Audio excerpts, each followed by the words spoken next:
Hi up cyclists, so this is our last series on day 10 and we finally got the summer house finished, which is nice. It's been a little bit of a journey, but the results are absolutely fantastic. It's such a nicer space now rather than that dark oppressive reddy brown colour that it was before.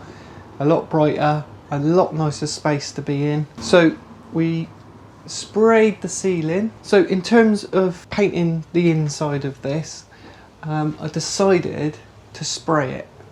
I've done a little bit of spraying before, but the sprays I've had were really not very good. We had a little Ryobi one, a battery powered one, and that was pretty pants, to be honest. Now you've probably seen me in my videos using my tools. I'm not a fanboy of Ryobi, but because I've got the batteries, all the tools that I get tend to be Ryobis, so that they're all interchangeable. And we got the paint sprayer in the Ryobi range, and that was just rubbish as well. So one of our subscribers, and also on our Facebook group, somebody called Natalie Ann Lafford. Hello Natalie. And she uses the Wagner spray. Let me turn it around. So it's a Wagner universal sprayer, W570 Flexio. It comes with two different sizes, so you get the big one for like spraying this, for spraying rooms, and then the smaller one is for doing smaller details like fences, or for us maybe kitchen doors, things like that. And I've got to say, it's an absolutely fantastic product. I really loved it. There was no splattering. It was nice, smooth consistency coming out. It laid on really well. There's a little bit of a learning curve to spraying, getting enough coverage without it running, pooling, dripping, and obviously not getting enough. It tends to dry a bit quicker when you're spray painting as well, which is nice. But yeah, it's just one of those things. It's a skill really, and it does take a little bit of practice. But to be honest, it makes it a lot easier when you've got a really good tool. And we found that the Wagner was definitely a really good tool worth using. So yeah, I'd recommend that. As you can see, we revealed the tongue and groove pine and the staining. The staining's darkened down a little bit. There's a few little bits around the edges where we had masking tape still covering it for a little while. That's a little bit lighter, but that will match in. There were a few squares on there before that from stickers where it was still in the packaging, where the sun had bleached it out, but again, that's all sort of blending in a bit nicely now. Yeah, a really good job. Now there's a few bits, as you can see on the window. I used some really cheap masking tape there, and it just, the sun got to it and cooked it onto the window. So that's a job for another day.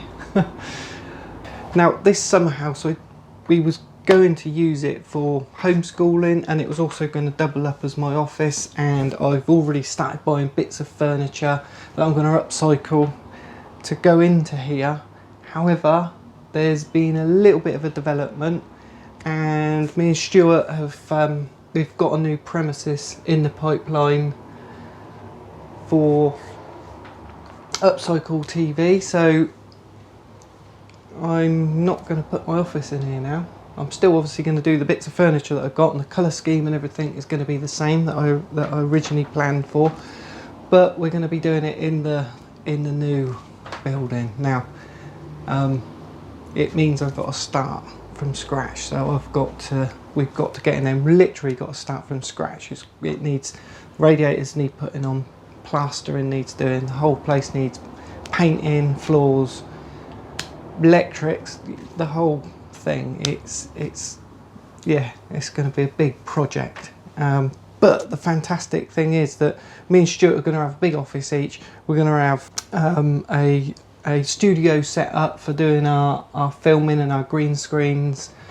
We're going to have a nice big workshop downstairs for building, repairing, etc. We're going to have another room for the painting side of things. We've also got a couple of rooms that we've not decided what we're going to do with yet.